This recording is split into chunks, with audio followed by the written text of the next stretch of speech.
So, Kampung Gelam Walk. So what's in the name Kampung Gelam? All right, Kampung. Let's sort of look at the word Kampung. Kampung can be used to refer to a village, but in town it refers to wards or district, right? And Gelam is interesting. Gelam is the name of a tree that was really found and abandoned in this part of Singapore. It's related to the Australian eucalyptus, and is used by the Orang Laut. Indeed, the name, the Kampung Gelam was given by the Malays. The Orang Laut, or the people of the sea, or sea dwellers, they actually lead quite an amphibious sort of life. Most of the time they're on the boat, but they could come on shore, working on sheep repair. That's what they did with the gelam tree. The bark of the gelam tree, part of this sort of the vestiges of pre-Islamic Southeast Asian sort of practice. When something is placed on a mound, it has a sort of sacred feel, and also this belief about similar to ancestral worship. So there were three of those. The one over there we're going to see one, two. What we have right now is just one left. There used to be three of those mounds. But over time, the royal family, apart from allowing an original settlers to use this land, he actually sold. Members have sold pieces of land from time to time. One of the people that purchased this land was Syed Omar Al-Junaid. Syed Omar Al-Junaid was a Hadrami from Hadramaut, settled in Palembang, became very famous in Palembang, well loved by the Sultan, made a Pangeran a prince. That's the word for prince in Javanese, but somehow in 1820 he just packed everything lock, stock and barrel and moved to Singapore.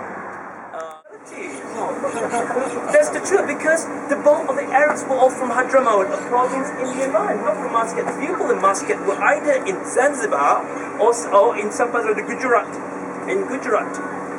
but not in this part of the world.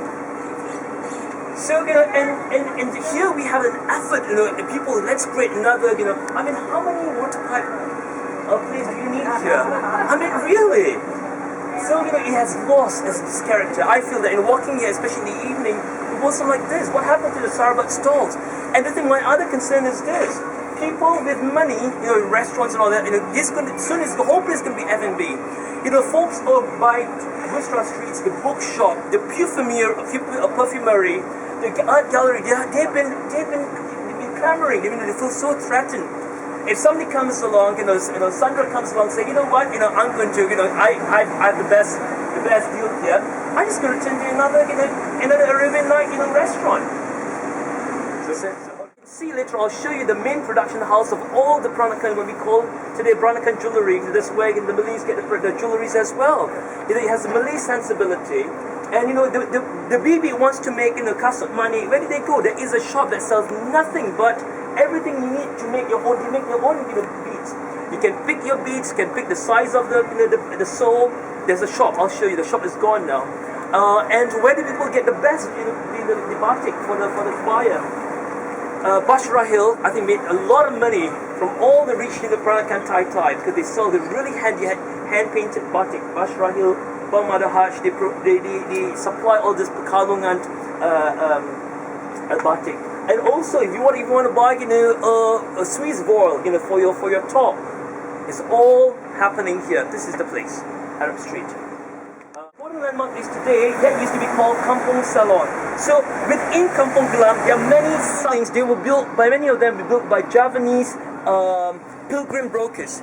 So it's because of Dutch policy towards people going to the pilgrimage, Singapore became the starting point of the pilgrim to Mecca. Now, all over the Malay Islands, come to Singapore first, this even before the days of steamship. They will stay here for months while waiting for the right monsoon. when steamship, started operating, it was still Singapore, and there was a lot of trade that deals with the Hajj, from buying the belt to the ropes for the Hajj, all the things that you need to go, because it's a long, it's a long trip just to get to Jeddah. And so the brokers, the pilgrim brokers, will be right behind this lane, and that's why the roads are so narrow. This way you can only fit one car, and that's it. And they're very low, very small. They're all lodgings for the hence it's called Haji Lane. And beyond Haji Lane, there's another street with a mosque, because the population started to grow. They said, we got to build another mosque. They call it New Mosque, but New Mosque was built in 1870. But 100 years later, right, in 1980, the New Mosque is gone, was demolished, and what we have now is an open space now. It's empty. This is all my neighbors. That I know everybody, almost everyone here. A wonderful feature about this kampung, this is known as Kampung Kaji. Kampung Kaji has been Javanized. It's from the word Haji, the Hajj. So they how the people pronounce it. So if your name is Mariam, it becomes Kasim. When your name is supposed to be Mariam, yes. I have an auntie, her name is Mariam, it becomes Kasim. So this is Kampung Haji, became Kampung Kaji. Now, almost everyone somehow are related to each other. The doors are never shut. So for example, if I leave in number 2, I can go to number 12 and I just walk in, hello auntie. They don't close the door. This is how it's such a close-knit community. And I thought the removal of people here was really the last straw, because it's what makes the village is the people. The moment you remove it, it become another like what we see. It's happening in Chinatown, and it's what's happening here right now. So it was a residential area. The mosque on the side, this is a new addition, this mosque. This is built 1924, completed in 1924. The one before that is pre-tiered, sort of Javanese, Buddhist influence of building. What else? The people here, just so happen that the people around here, many of them, they don't have, they're widows, so they have to find a way to sort of, to help the family income. So they're very resourceful people. They have such intimate knowledge of some of the most delicious kueh and cooking over here. So I grew up. This is my reference point. This is my standard. When somebody says, "Hey, you must check out that kueh," I said, "Hang on a minute." When he says something is good, how good is good, right? So this is my reference point. So over here, every day we find somebody selling, you name it, what do you want to find? You want to find authentic nasi lemak, you want to find lontong. They would sell, not by like what we would thought today, you go to the shop and say, hey, Dita, do you sell lontong? No. They would knock at your door and say, excuse me, do you want, Doris, you want to buy lontong? Doris said, yes. And Doris would pass the plate to this kid would take the plate home. Mom would prepare and send it back to your house. That's how they do it. Okay? And in this place, for example, everybody knows everybody, but then there's so many people by the name say Ismail, right? How do you distinguish one kampong or the extension kampong over there? There's also Ismail. How do you know which Ismail? So they have nicknames. There was a guy here who loves to wear this jeans and this cowboy hat. He's known as Ma'il Cowboy. Okay? And there's another guy who's an electrician. It's called Ma'il Electric. Because there's so many Ma'il and so many Dole. Which Dole? Oh, Dole Bulldog. Why do you call him Dole Bulldog? Because Dole Bulldog was the national football player. But he has a very special skill for making chapal, making leather. So he died and nobody knows how to do the chapal anymore. So but Dole has this look, that's really very fierce. They call him Dole. There's so many Doles. So there's Dole Bulldog, there's Dole Hitam, means dark colored Dole. So this is a very sort of affectionate name. What else? Tell you. So we're gonna go head down to Warta, yeah. Oh, after Kampung Kaji, the road that leads out to Beach Road is called Kampung Tembaga. Tembaga means brass. Why is it called Kampung? So okay. So I brought Ziploc. So if you want to take some for your bathroom or your wardrobe, for your car, please help yourself. Okay. Okay. So let's you want to take a shot of? Yeah. Always a Sarawak stall. There used to be a lot of the Sarawak stall. Where you can just after work or anytime you can just please. It's not just for coffee. Like how today we had Starbucks, right? We would hang out. It's a great place. It's a cool place to hang out. Starbucks stalls were like that. They have all these long benches. You friends, you get together and eat them, have a drink, and catch up. See, right behind us right now, some of the us we're looking at this the car park is actually used to be what we call Pondok Melaka. It's actually a collection of houses that the Malaccan merchants, mostly from Peninsula, would come and do their trades. They would sell the baskets from Terengganu, baskets from Pahang. They would sell their trade, but this would be the lodging place and also the storage place as well. Some people stay here permanently. Some of them move back and forth.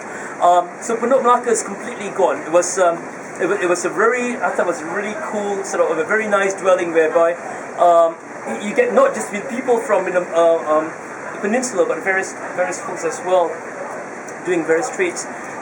This was the kopitiam.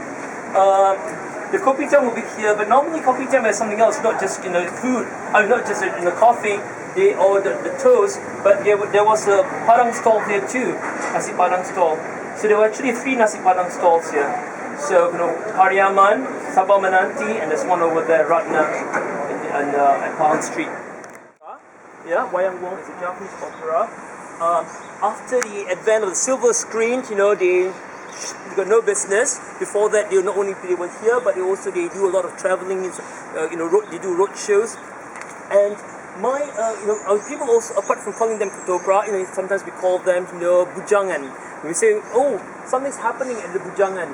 Bujangan means the place of the bachelors, or could be single male. The wife could be in Java, or they could be really a male bachelor, or mostly men. So we call it the bujangan. So the bujangan has a leader.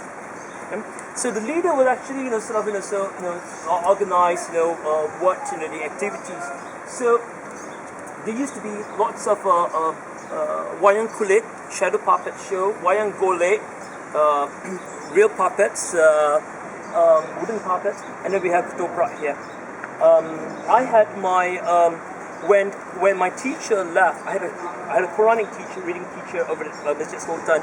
When he left so we needed a new teacher who was over here, so I would be here every day. So I didn't know it was going to be demolished, otherwise I've taken lots of pictures. As a kid, I would like to go to the main hall of the house. It's a single-story bungalow. There is an opening. You can actually go down, that was actually like a bungalow, like a wartime sort of a shelter. There are a couple of houses on the side. On this corner and this corner, a couple of houses. Because I think because of the expansion, there's not enough in the space. What I find is really interesting about this place, because after they stopped doing all the performance because people are watching movies these days, was this became the central kitchen of all the things that has got a Javanese origin. For mee rebus, by the way, folks, was created in Singapore. Okay, I'll talk about that another time. Okay, so mee rebus. There's satay, tahu goreng. There was a central kitchen here. This was the guild. So the leader would say, okay, Mael, you in charge of you go to the market, alright, okay, Dita, you will do the sauce preparation. You will skewer the satay. And then Karen, you will go and sell. So everybody had their role here. So you can see that at the back they will park all the stalls. In the evening, all the stalls will disperse to go to various parts of whether it is the old Alhambra Palace where the original Satay Club used to be, right behind the Alhambra Palace. So Alhambra Theatre. Or you could be having it, over the shoulder on sort of a bamboo sort of a stick, right? Balancing, doing balancing act, going around selling satay. So yeah, it's that's all that's left of the Kampung Gelam.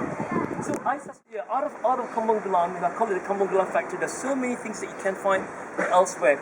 And there are also some vanished, dishes also. For example, there used to be nasi dal. Nasi dal, can you imagine, these basmati rice speckled with golden, dal, and scented with caramelized onion, and his own special, like roasted bell pepper sambal. You know what I mean? It's gone from Kampung Gelam, right? What satay kerang, satay using cockles. It was made here, cockle satay, gone, yeah. And then there was also another stall along Jalan Sultan called mee odong. So I was thinking, what is mee odong? It's like a broth. It's so unusual. I realized that mee odong is udon It's because the owner was with the Japanese, to work with the Japanese man. So it's actually udon. All right, okay.